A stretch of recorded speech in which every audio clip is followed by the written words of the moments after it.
Salam damai, sahabat Oase Rohani Katolik yang dikasihi Tuhan. Apa kabarnya? Senang kita bisa berjumpa dengan para sahabat dan kami berharap para sahabat dalam kondisi sehat, tetap semangat, dan selalu bersukacita karena ada begitu besar kasih karunia Allah yang tercurah bagi kita pada hari ini. Pada hari ini, kita bisa berjumpa kembali dalam program Oase Rohani Katolik, edisi Pekan Prapaskah yang pertama, bersama saya Francisca Audrey dan Romo Norbertus Nuhotukan PR, yang akrab disapa dengan Romo Norbert. Kami akan mendampingi sahabat Oase Rohani Katolik yang dikasihi Tuhan dalam mendengarkan sabda Tuhan serta berbagi inspirasi rohani yang akan disampaikan oleh Romo. Mari sebelum kita memulai acara ini, kita sapa Romo terlebih dahulu. Halo Romo, apa kabar Romo? Halo, kabar saya baik-baik. Terima kasih. Baik, semoga Romo dalam keadaan sehat ya Mo ya. Amin. Ya, terima kasih Romo. Romo, saat ini Romo lagi berkarya di mana nih Romo? Bisa mungkin dijelaskan buat biar para sahabat ini mengenal Romo secara jelas. Terima kasih para sahabat Oase Rohani Katolik dimanapun Anda berada. Saya Pastor Norbert Tukan, Imam Diosesan Kuskupan Pangkal Pinang. Saat ini berada di Jakarta untuk studi lanjut di STF Triarkara.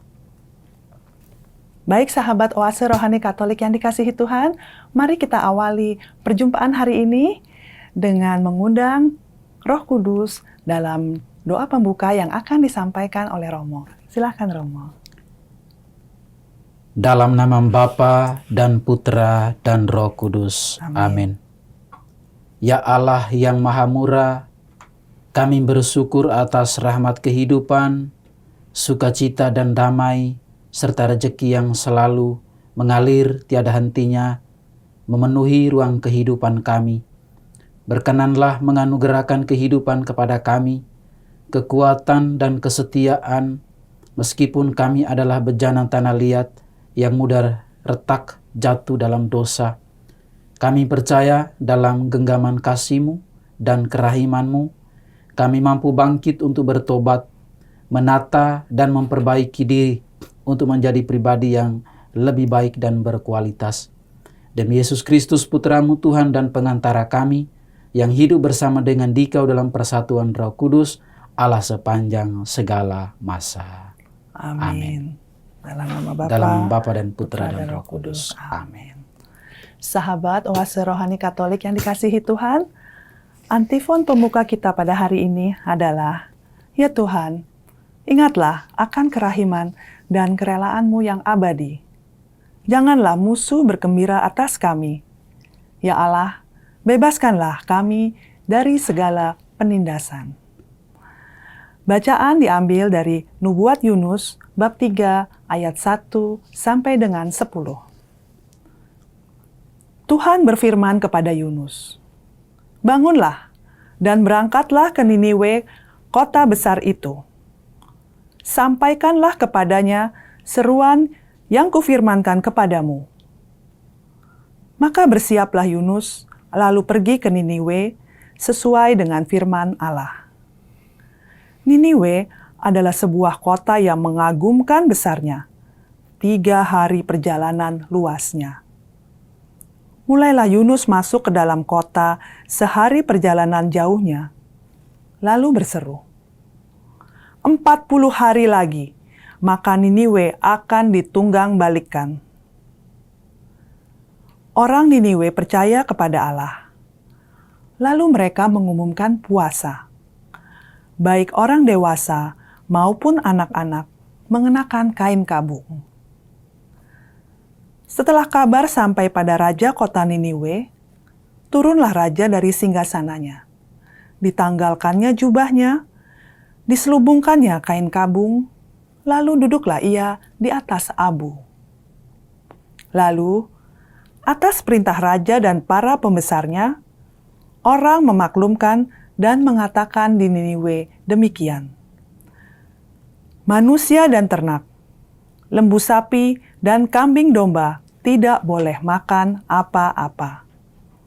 Tidak boleh makan rumput dan tidak boleh minum air.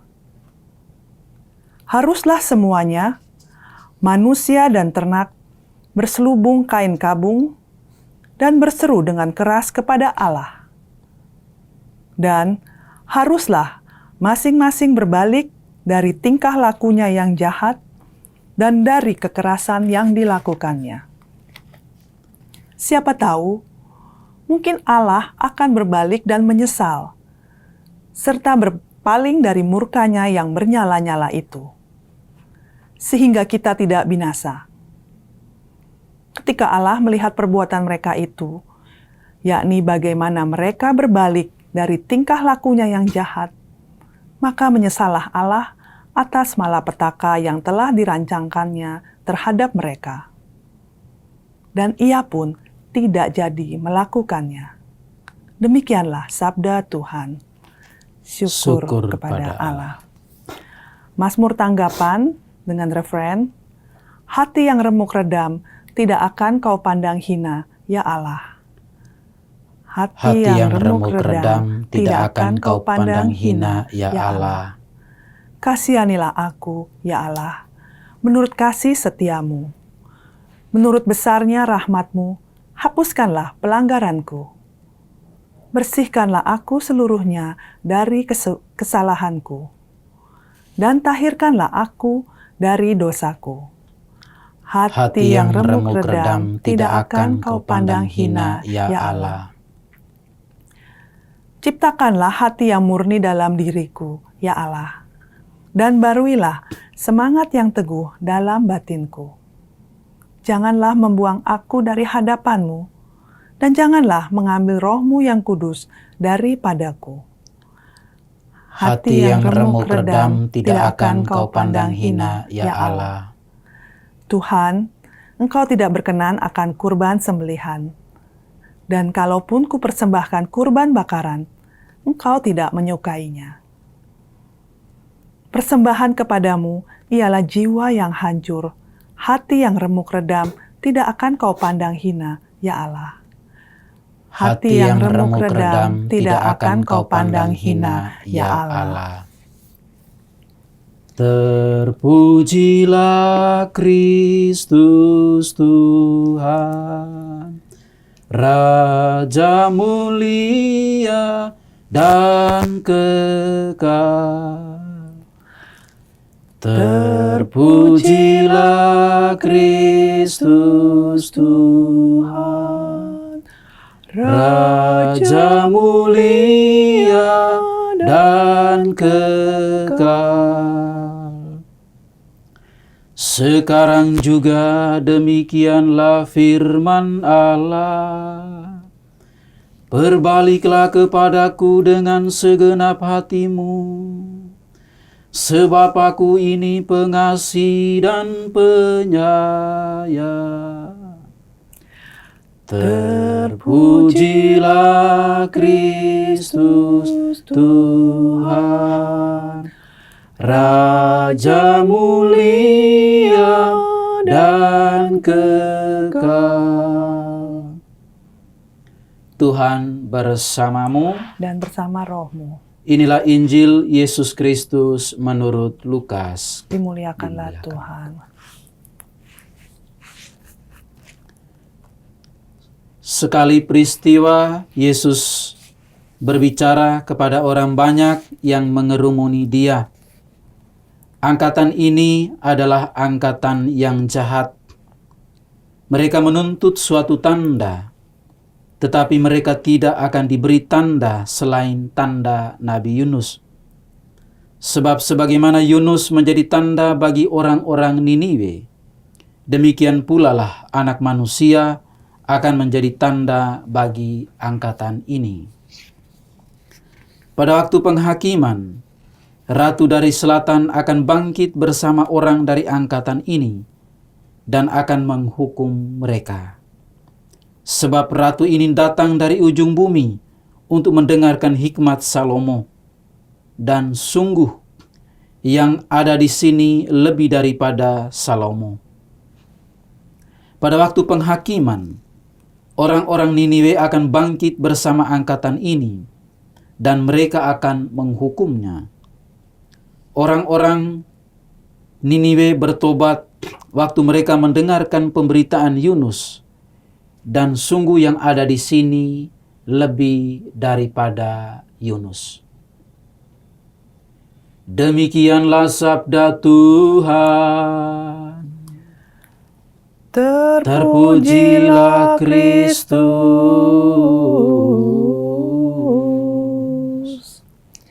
Sahabat Oase Rohani Katolik yang dikasihi Tuhan, setelah kita menyimak firman Tuhan pada hari ini, marilah sekarang kita siapkan hati untuk mendengarkan inspirasi rohani yang akan disampaikan oleh Romo Norbert. Silakan Romo. Terima kasih banyak Bapak Ibu, Saudara-saudari, para sahabat Oase Rohani Katolik dimanapun Anda berada. Dalam bacaan pertama, kita telah mendengar dari kitab Nabi Yunus bab 3 ayat 1-10. Konteksnya adalah firman Tuhan kepada Nabi Yunus untuk menyampaikan berita pertobatan kepada orang-orang Niniwe.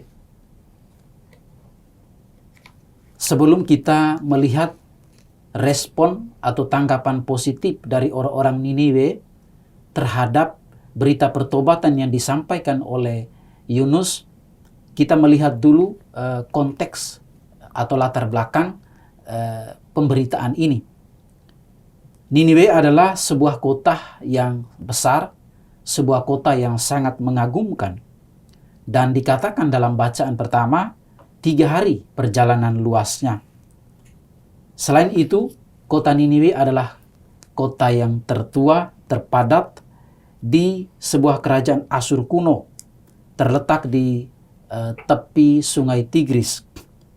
Dan dia menjadi rute perdagangan, tanah pertanian yang sangat subur, dan juga penggembalaan yang sangat berkembang dengan baik. Namun, perkembangan yang ada di kota Niniwe yang begitu mengagumkan ini tidak diimbangi dengan suatu perkembangan moralitas yang baik. Banyak kejahatan yang merajalela yang dilakukan oleh orang-orang Niniwe pada saat itu. Bahkan Niniwe dikatakan sebagai kota penumpah darah. Bangsa ini adalah bangsa yang dikatakan gemar membunuh, pendusta, dan banyak pejabatnya adalah pejabat yang korup, yang haus akan kemewahan, rakus akan harta dan kekayaan. Bahkan Nabi Nahum dalam bab 3 ayat 1 mengatakan bahwa Niniwe adalah kota yang berdarah. Jadi kita melihat bahwa di satu sisi Niniwe sebagai kota yang sangat besar, sangat mengagumkan, tetapi tidak diimbangi dengan suatu kehidupan moral yang sangat baik. Oleh karena itulah, dalam situasi seperti ini, Tuhan berfirman kepada Nabi Yunus untuk menyampaikan suatu pertobatan kepada orang-orang Niniwe agar mereka segera bertobat. Dan orang-orang Niniwe merespon sangat positif, ya, sangat baik berita tentang pertobatan ini. Yang pertama, yaitu mereka menunjukkan sikap percaya kepada Tuhan yang mencintai dan menyayangi mereka, dan tentunya yang akan mengampuni mereka. Kepercayaan itu dinyatakan dalam sikap puasa. Mereka berkabung, berpuasa, dan diterangkan di dalam bacaan pertama, mereka duduk di atas abu sebagai tanda bahwa mereka menyesali kesalahan, menyesali dosa-dosanya. Mereka berusaha untuk berbalik dari tingkah lakunya yang jahat. Artinya, mereka diajak untuk rendah hati, mengakui kejahatan dan dosa-dosa mereka. Disinilah letak kehebatan, keluhuran orang-orang Niniwe pada saat itu. Dan tentu juga kita yang hidup pada zaman ini, bahwa ketika kita mampu untuk mengakui kelemahan dan dosa-dosa kita, disitulah kita menjadi putra-putri Tuhan yang luar biasa, putra-putri Tuhan yang hebat dalam kehidupan kita. Jadi Bapak Ibu, saudara-saudari, sahabat Oase Rohani Katolik dimanapun Anda berada, dari bacaan pertama kita belajar beberapa hal. Yang pertama bahwa Niniwe itu menjadi cermin bagaimana manusia selalu bersikap sombong, tinggi hati ketika kita memiliki kuasa dan kekayaan yang berlimpah. Dosa kesombongan inilah yang akan menjebak kita dalam dosa-dosa yang lebih besar, seperti membunuh, korupsi, berzina, dan lain sebagainya, sebagaimana yang saya sudah katakan yang dilakukan oleh orang-orang Niniwe. Niniwe sekalipun kota yang sangat besar, tapi penuh dengan kebobrokan, penuh dengan dosa. Dan sebesar apapun dosa yang kita lakukan di dalam kehidupan kita, Allah tetap menunjukkan kerahiman dan kebaikannya untuk mengampuni dosa dan kesalahan kita kalau kita sungguh-sungguh bertobat, kita sungguh-sungguh menyesal atas dosa, atas kesalahan yang kita buat. Dosa dan kesalahan yang kita lakukan tidaklah sama dengan diri kita. Karena itu Allah meminta kita untuk selalu bertobat. Allah melihat bahwa diri dan pertobatan kita itu memiliki nilai yang lebih tinggi daripada dosa-dosa yang kita perbuat. Kita masih ingat kisah-kisah lain di dalam kitab suci, seperti perempuan yang kedapatan berdosa, lalu datang di hadapan Yesus. Yesus tidak menghukum, Yesus hanya bertanya, Yesus tidak bertanya sebanyak dan sedalam apa dosa-dosa yang dia buat, tetapi Yesus cuma mengatakan, pergilah dan jangan berbuat dosa lagi. Ini menunjukkan bahwa diri kita itu lebih tinggi nilainya kalau kita bertobat. Karena itu, mari para saudara-saudari, sahabat Oase Rohani Katolik dimanapun Anda berada, jangan takut, jangan merasa rendah diri kalau kita sudah membuat dosa dan kesalahan. Kita datanglah pada Tuhan, sebab dalam kerahiman dan kebesarannya Dia akan memeluk, merangkul kita, mengampuni dosa-dosa kita. Baik Romo, terima kasih atas permenungannya. Jadi ada satu pertanyaan nih yang membuat saya, bukan pertanyaan ya, maksud saya kekaguman saya gini ya Romo ya. Jadi maksudnya Allah itu begitu luar biasa.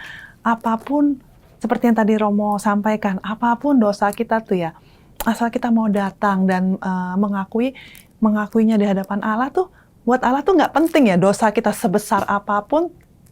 Allah juga nggak akan menanyakan, nggak akan kayak kenapa sih kamu begini, kenapa kamu begitu, kenapa sih sampai kejadian itu. Jadi nggak akan seperti kayak kita manusia kan, kita menanyakan segala sesuatu dengan details gitu ya. Nah buat Allah tuh nggak penting ya, yang penting adalah kemauan kita untuk hadir dan mengakui kesalahan kita, begitu ya Mo ya. Gitu. Baik. Nah, terus Romo saya mau menanyakan tadi ya, saya tertarik dengan orang-orang Niniwe. Tadi Romo katakan orang-orang Niniwe itu adalah orang-orang yang sangat jahat ya, menyeramkan gitu ya, sampai kotanya pun Romo katakan kota yang berdarah begitu ya. Tapi justru dari orang-orang yang sangat jahat itu, mereka dengan cepat sekali melakukan perubahan diri dari yang jahat menjadi bertobat begitu ya. Merespon dengan cepat. Iya, meresponnya sangat cepat sekali gitu. Ini kalau bisa dibilang agak berbeda dengan kalau di bacaan ini ya, Mo. Tadi di bacaan Injil, iya, di bacaan Injil tuh kayaknya kalau saya tangkap kayaknya banyak syarat gitu ya. Mana tanda, mana ini begitu. Nah, menurut Romo tuh sikap pertobatan apa sih yang baik tuh bisa supaya kita tuh bisa seperti mengikuti teladan orang-orang Niniwe, begitu Romo? Baik Bapak Ibu, saudara-saudari, sahabat Oase, dimanapun Anda berada, kita melihat ada perbedaan ya. Bagaimana sikap respon yang tepat orang-orang Niniwe terhadap berita pertobatan yang disampaikan oleh Nabi Yunus.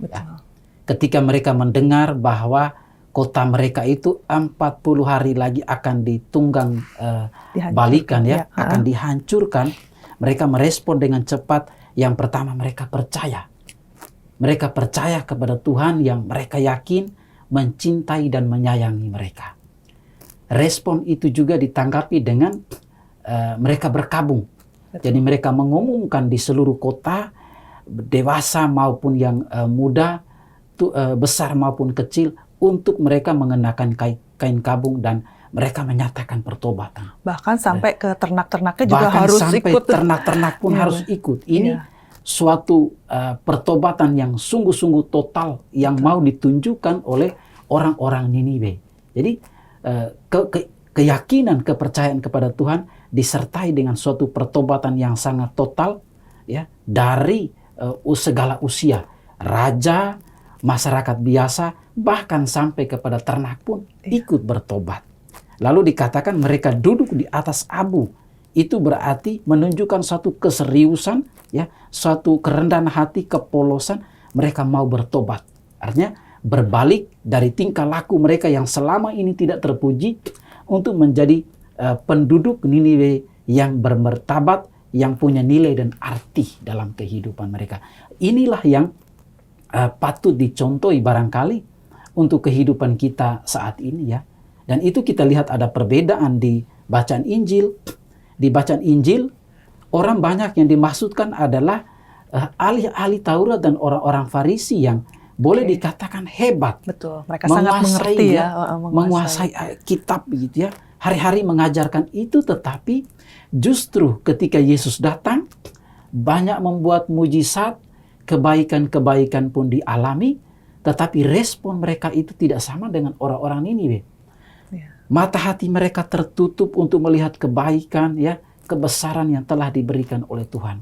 Maka sikap yang positif yang harus ditampilkan, ditunjukkan oleh orang-orang Farisi adalah yang pertama, mereka harus benar-benar mengenal diri mereka, kemudian bersikap rendah hati dan menyatakan itu, ya, menyatakan itu dengan sungguh-sungguh bertobat. Jadi pertobatan orang Farisi itu lebih pada pertobatan secara rasio, akal budi, tetapi juga dengan perasaan. Jadi bertobat dalam konteks ini adalah merubah cara berpikir dan kemudian membuka mata budi hati mereka untuk melihat kebaikan-kebaikan Tuhan dalam hidup. Jadi orang Farisi, ahli-ahli Taurat, mereka tidak bertobat, itu kan hati mereka tertutup, ya. Jadi pertobatan adalah membuka mata hati untuk kemudian melihat, merasakan kehadiran Tuhan yang sungguh-sungguh membuat mereka nyaman, kehadiran Tuhan yang memberkati mereka. Saya kira ini yang menarik sekali, ya. Iya, Romo. Baik, Romo. Ada satu lagi nih, Romo, ya. Mengenai tanda, Romo. Yang dimaksud tanda Yunus itu apa sih, Romo? Di dalam Injil itu kan dibilangnya gitu. Ya, tanda itu kalau kita mengerti tanda itu bersifat informatif, ya, menunjukkan sesuatu yang lain. Dalam bacaan pertama, tanda Nabi Yunus, itu Nabi Yunus menjadi tanda bagi bangsanya. Artinya, Niniwe, ya, kalau kita lihat di kisah-kisah sebelumnya, Nabi Yunus ini kan lari, ya, dari ajakan Tuhan, ya. Dia lari, mengikut kapal, naik kapal, lalu kemudian orang turunkan dia, buang dia, lalu dikatakan bahwa ditelan, ya, oleh ikan selama 3 hari, ya.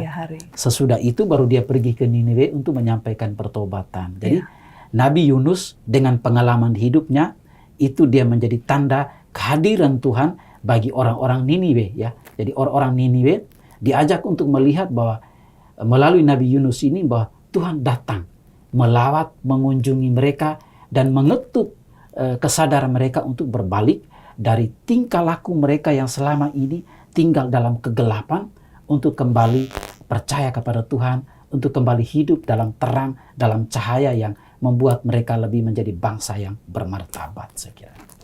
Baik, Romo. Romo dan sahabat Oase Rohani Katolik yang dikasihi Tuhan, tanpa terasa kita sudah sampai di penghujung sesi pertama nih, tapi ceritanya tadi tuh makin menarik, inspirasi dari Romo, dan itu masih belum selesai. Baik, sahabat, kita akan break dulu sebentar dan kita akan lanjutkan untuk mendengarkan inspirasi-inspirasi lanjutan yang lebih menarik nih, yang kita mendengarkan cerita mengenai tanda tadi masih belum selesai, Mo. Nanti kita akan lanjutkan sahabat di sesi kedua setelah jeda yang berikut ini.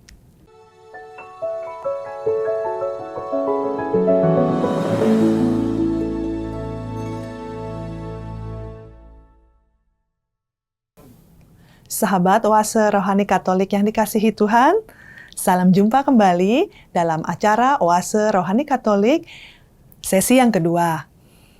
Dan masih setia menemani para sahabat, Romo Norbert Nuhotukon PR, dan saya, Francisca Audrey. Kita akan menemani para sahabat hingga penghujung acara nanti. Para sahabat, sebelum melanjutkan perbincangan dan inspirasi-inspirasi yang akan disampaikan Romo pada hari ini, saya akan mengingatkan kembali kepada para sahabat Oase Rohani Katolik yang ingin mengirimkan usul, saran, ataupun masukan, silahkan menyampaikannya melalui email ke orkaj2021@gmail.com, atau sahabat dapat mengirimkan usulan atau masukan melalui WhatsApp ke nomor 0818 0251 33438. Baik, sahabat Oase Rohani Katolik yang dikasihi Tuhan, mari kita lanjutkan perbincangan tadi, dan Romo mungkin bisa lanjutkan nih cerita mengenai atau menjelaskan kepada kami. Saya masih agak kurang mengerti ya, Romo, yang mengenai tanda. Di dalam bacaan Injil tadi dikatakan bahwa Yesus bilang Yesus nggak akan mau ngasih tanda. Apakah tanda itu tidak penting? Sementara kita kan sering kali tuh kalau misalnya mau apa-apa, kita pasti nanya tuh, tandanya apa? Tandanya apa gitu loh. Nah, sementara Yesus kok bilang Yesus nggak mau kasih tanda lagi gitu. Itu bagaimana, Romo? Ya, memang dalam hidup kita sebagai manusia, kita tidak terlepas dari tanda ya. Iya, betul, Romo. Karena kita mengungkapkan sesuatu ya, dalam bentuk tanda, dan tanda itu menyampaikan, menginformasikan sesuatu yang lain. Ya. Betul. Dalam konteks bacaan pertama, Nabi Yunus itu menjadi tanda bagi orang-orang Niniwe, menyampaikan pertobatan dan direspon sangat positif oleh orang-orang Niniwe. Sementara Yesus itu dia adalah tanda itu sendiri. Artinya bahwa kerajaan Allah, damai, sukacita itu sudah terrealisasi secara sempurna di dalam diri Yesus sendiri. Sudah hadir dalam keseharian. Sudah hadir dalam keseharian. Mereka sudah melihat, mereka sudah merasakan ya, mujizat terjadi, orang buta melihat, orang lumpuh bisa berjalan, dan itu Yesus menjadi tanda sendiri. Ya. Sehingga orang-orang Farisi dan ahli-ahli Taurat, mereka yang hidup dengan pikirannya sendiri, mereka tidak mampu melihat. Mereka tidak mampu melihat kerajaan Allah yang sudah terrealisasi secara sempurna di dalam diri Yesus melalui mujizat-mujizat yang telah dibuat. Ya.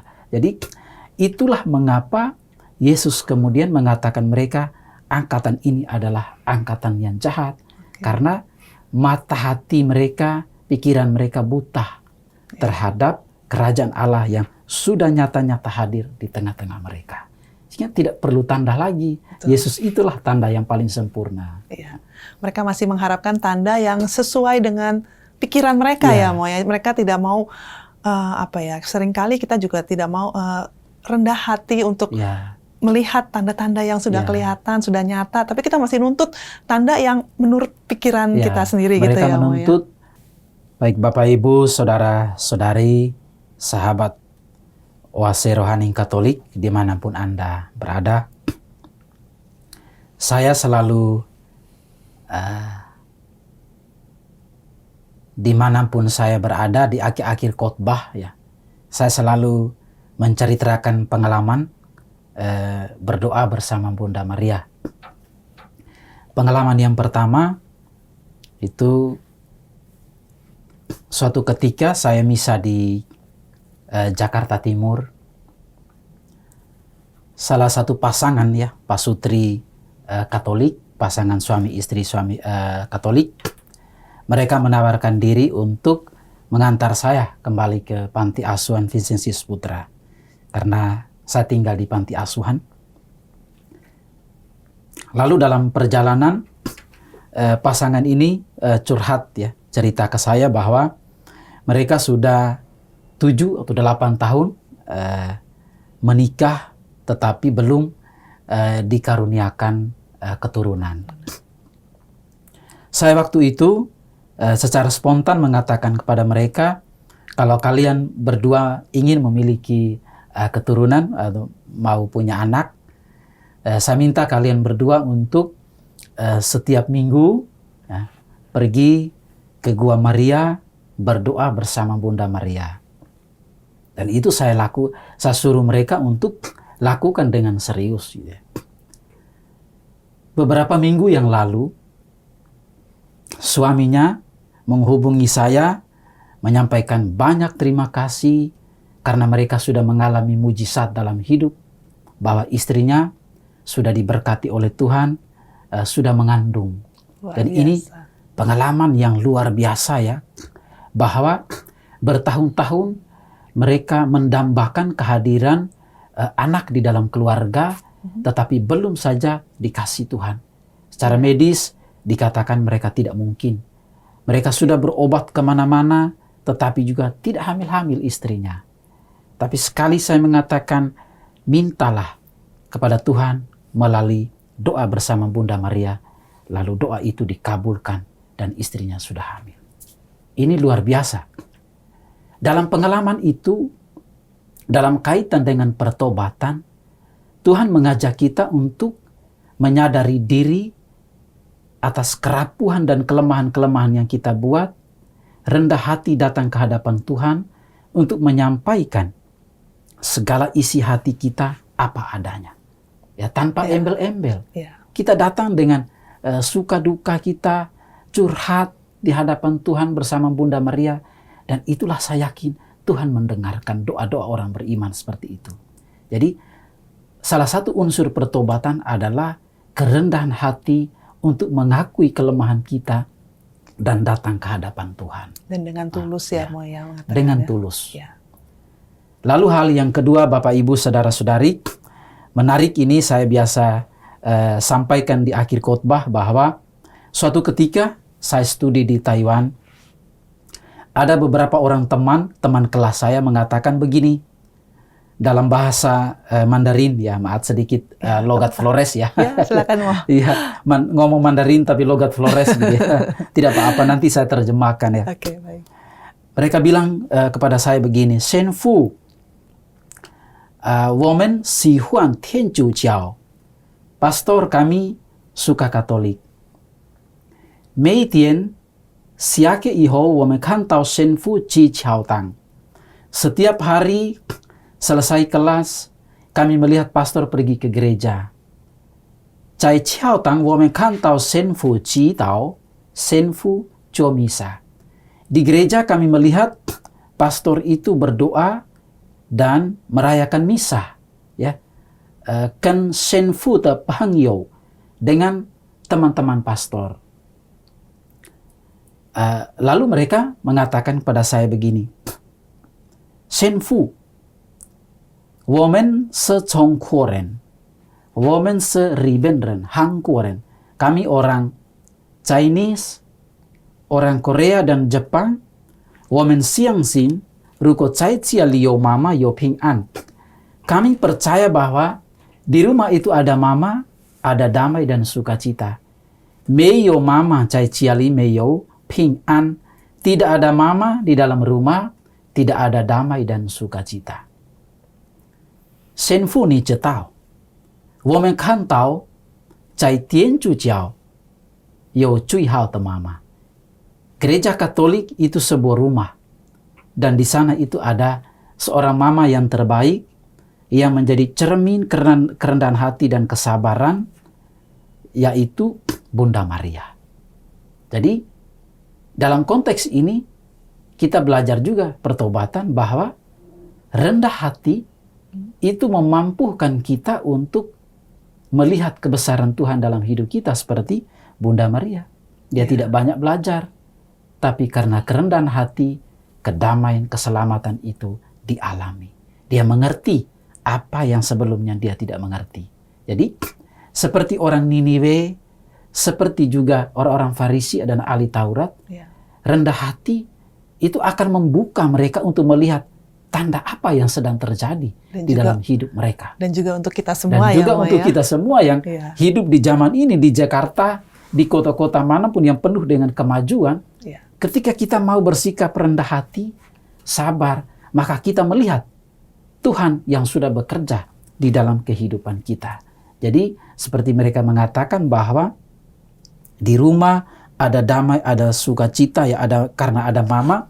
Di gereja juga ada damai dan sukacita, maka buah dari pertobatan itu harus diwujudkan ketika kita mencintai damai, sukacita, kebahagiaan dalam hidup kita. Saya kira ini yang menarik, yang barangkali menjadi contoh bagi kita sebagai orang-orang beriman, khususnya yang Katolik dimanapun kita berada, ya bersikap seperti Bunda Maria yang lemah lembut, rendah hati. Saya kira itu ya. Ya, baik Romo. Jadi di dalam pertobatan kita juga sebaiknya menghadirkan Bunda Maria ya. Kita meneladani Bunda Maria dan dengan teladan Bunda Maria itu bisa membantu kita untuk pertobatan kita ya. Bisa kita menyadari semua kesalahan kita, semua dosa-dosa kita, begitu ya Mo ya. Baik Romo. Jadi kalau begitu menurut Romo ya, pertobatan itu yang paling utama adalah menuntut kerendahan hati kita ya Mo ya.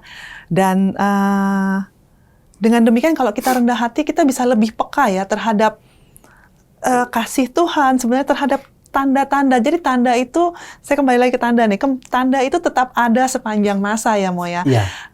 Tapi tanpa kerendahan hati kita akan sulit untuk menyadari akan kehadiran tanda-tanda tersebut ya Mo ya. Ya benar sekali bahwa tanda itu selalu ada dalam kehidupan kita. Tetapi tanda itu akan menjadi tertutup atau tidak kita pahami kalau kita manusia itu tidak membuka diri kita, tidak rendah hati, tidak menyadari kelemahan-kelemahan kita, lalu tidak membuka bagi kehadiran Tuhan di dalam kehidupan kita, sehingga kita tidak mampu melihat itu ya. Sehingga saya masih ingat ada satu pemikir besar ya dalam sejarah filsafat, namanya Blaise Pascal ya. Dia mengatakan begini, bahwa letak kehebatan, keluhuran dan nilai manusia itu ialah ketika dia rendah hati, menyadari kenistaannya, menyadari kelemahannya, dan dengan itu dia melihat tanda kehadiran Tuhan dalam hidupnya. Saya kira kita yang hidup di zaman ini, ya di satu sisi kita mengejar kemajuan, bersikap sombong ya, dan juga mungkin tegar tengkuk ke dalam hidup itu. Tapi ketika kita mengakui kelemahan, dosa-dosa dan kesalahan kita, kita bisa melihat kebesaran Tuhan dalam hidup kita. Saya kira itu. Baik Romo, terima kasih banyak Romo untuk inspirasi Romo yang sangat luar biasa pada hari ini, di mana kita juga diingatkan untuk selalu berdoa kepada Bunda Maria, karena Bunda Maria juga selalu mendoakan kita, selalu menyertai kita dalam sepanjang perjalanan hidup kita ya Mo ya. Semoga kita juga dimampukan untuk melakukan pertobatan seperti yang tadi, seperti yang dilakukan oleh orang-orang Niniwe dan banyak orang-orang beriman lainnya, begitu Mo ya. Dan sahabat Oase Rohani Katolik yang terkasih, kita sudah mendengarkan inspirasi dan bacaan-bacaan untuk hari ini, dan tanpa terasa kita sudah berada di penghujung acara Oase Rohani Katolik. Dan acara ini akan kita tutup dengan doa penutup dan berkat dari Tuhan yang disampaikan melalui Romo. Dalam nama Bapa dan Putra dan Roh Kudus. Amin. Terima kasih ya Tuhan atas berkat-Mu pada hari ini. Engkau telah hadir bersama kami, membuka mata hati dan pikiran kami untuk mengerti, mengalami kehadiran-Mu di tengah-tengah kehidupan kami. Anugerahkanlah Roh-Mu agar kami selalu sabar, selalu rendah hati, membuka diri kami bagi kehadiran-Mu di tengah-tengah kehidupan kami. Demi Kristus Tuhan dan pengantara kami. Amin.